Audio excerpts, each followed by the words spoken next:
Bonjour tout le monde, aujourd'hui je vais vous apprendre à créer votre serveur Discord, donc plus particulièrement axé au niveau des cours. Avec les événements actuels, les élèves sont obligés de rester chez eux, donc pour faciliter l'échange avec les enseignants, entre les enseignants et les élèves, moi particulièrement je vous invite à utiliser Discord, donc c'est le logiciel que j'utilise avec mon école et mes enseignants et cela marche très bien. Donc premièrement il va falloir donc créer un compte, donc vous mettez votre adresse email. Ensuite, le nom d'utilisateur. Donc le nom d'utilisateur, c'est celui sous lequel vos élèves ainsi que tout le monde vous verra. Donc moi, je vais enregistrer.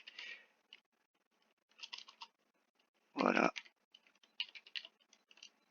Et ensuite, le mot de passe avec lequel donc vous vous connecterez à votre compte Discord.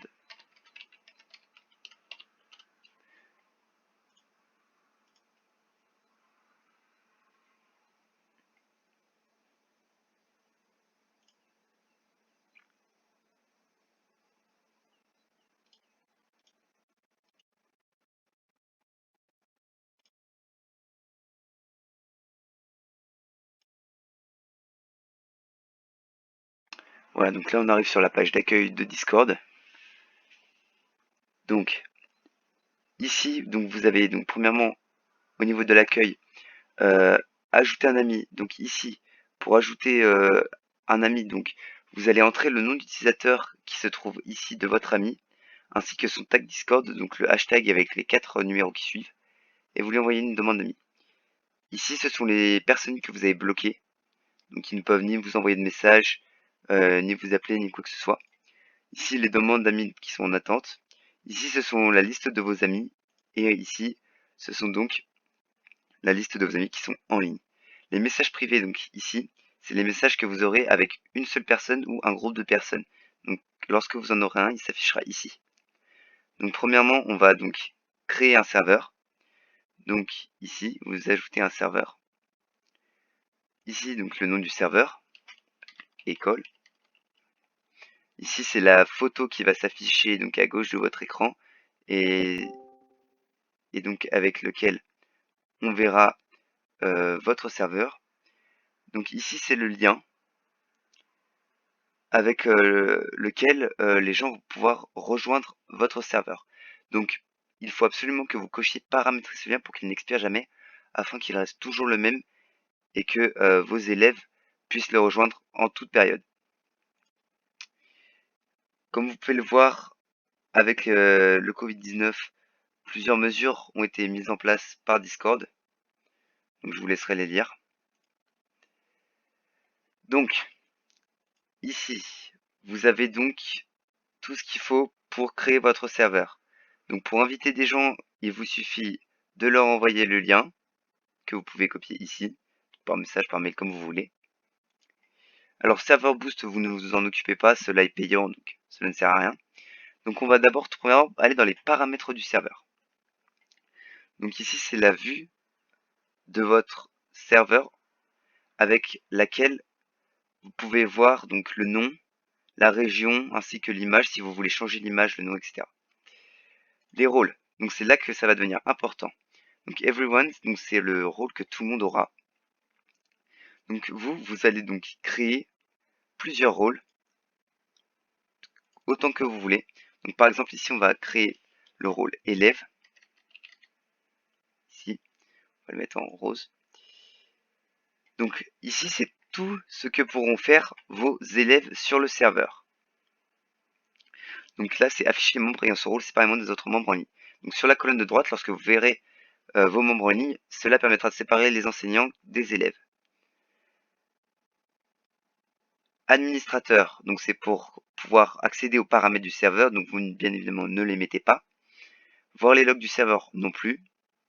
Ils ne peuvent pas gérer les serveurs, les rôles, les salons, tout ça. Ils ne peuvent pas expulser de membres ni en bannir. Ils peuvent créer une invitation pour amener les gens à rejoindre le serveur, par exemple d'autres camarades de classe. Ils peuvent donc changer leur propre pseudo, par exemple s'ils ont un pseudo qu'ils ont créé eux-mêmes, afin que vous puissiez les reconnaître, ils peuvent mettre donc leur prénom. Donc gérer les pseudos, donc ça c'est pour changer les pseudos des autres, bien évidemment vous ne l'activez pas. Les emojis non plus, les webhooks non plus. Ils peuvent donc lire les salons et écouter aussi. ils peuvent envoyer des messages, ainsi que des TTS. Donc les TTS,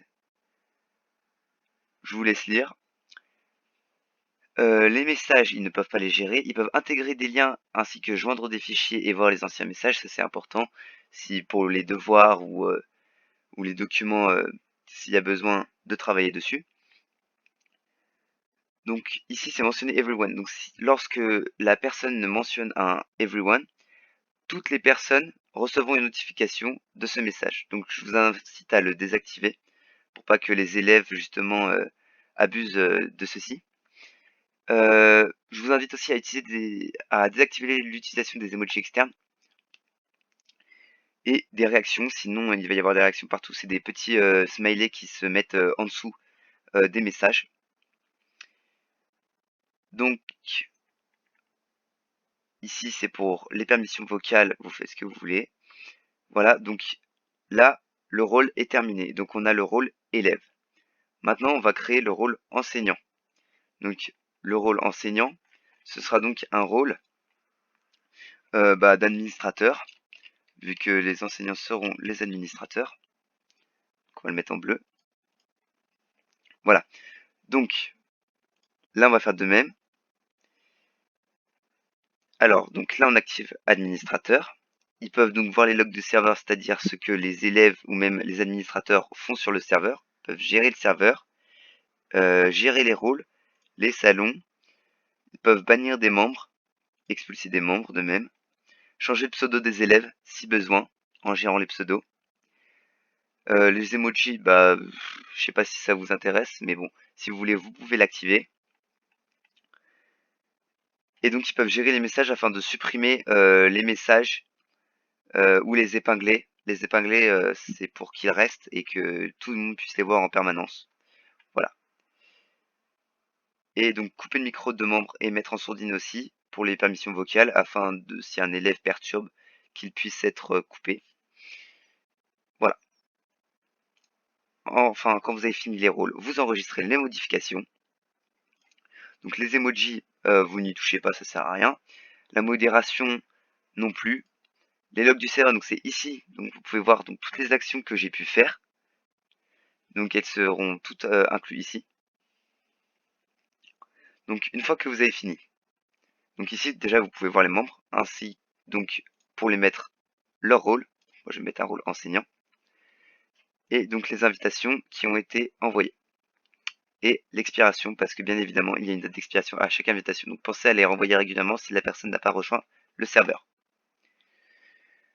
Donc là, nous avons paramétré le serveur en général. Donc ici, sur cette partie, donc, vous verrez toutes les personnes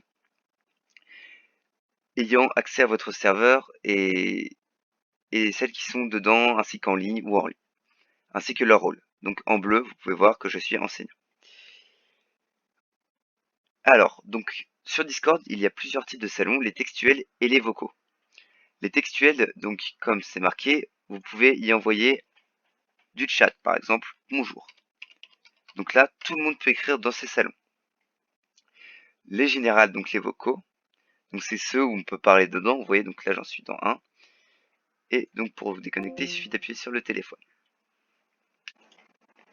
Donc maintenant, on va créer donc les salons dans lesquels vous pourrez donc discuter avec vos élèves. Donc nous allons commencer par créer une catégorie. Par exemple, la catégorie français, dans laquelle vous aurez vos devoirs, vos documents, votre discussion, etc. Donc pour les catégories privées, donc si vous activez cette fonctionnalité, vous pouvez définir qui va pouvoir accéder aux différents salons qui se trouvent dans cette catégorie. Par exemple, ici, on va activer les enseignants et les élèves, bien évidemment. Donc on a créé notre catégorie français.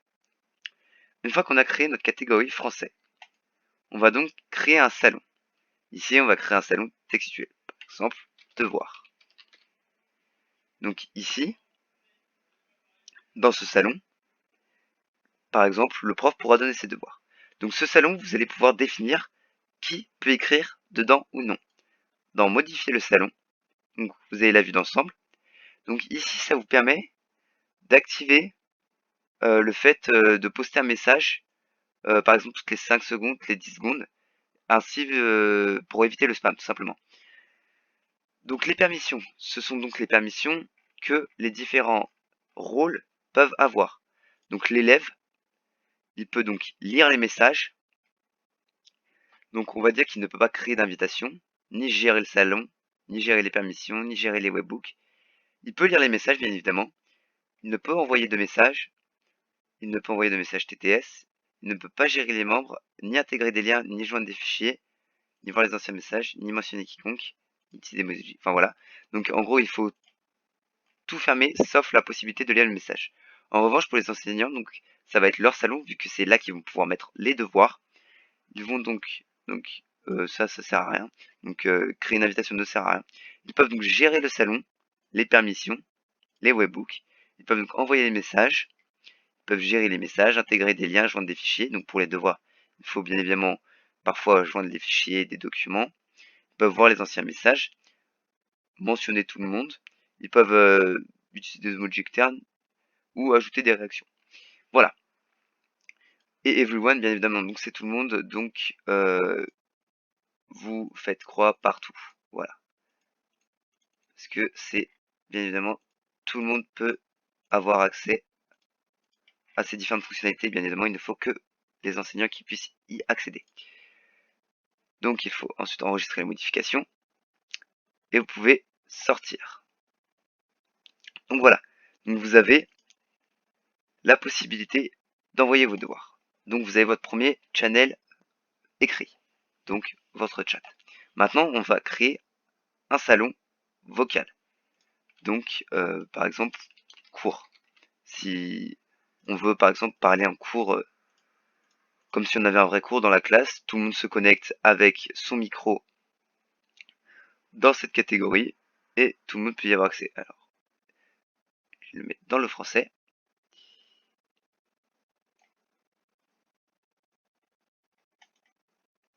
Voilà. Donc, maintenant, je peux me connecter dans le channel et parler tranquillement à ma classe, à mes élèves, s'ils s'y connectent aussi. De même, ici, vous pouvez paramétrer le salon. Donc, ici, cela ne sert à rien d'y toucher. Ici, c'est la limite d'utilisateurs pour savoir le nombre d'utilisateurs qui peuvent rejoindre votre salon. Ici, vous avez donc les permissions. De même, donc ici, pareil, on met croix partout.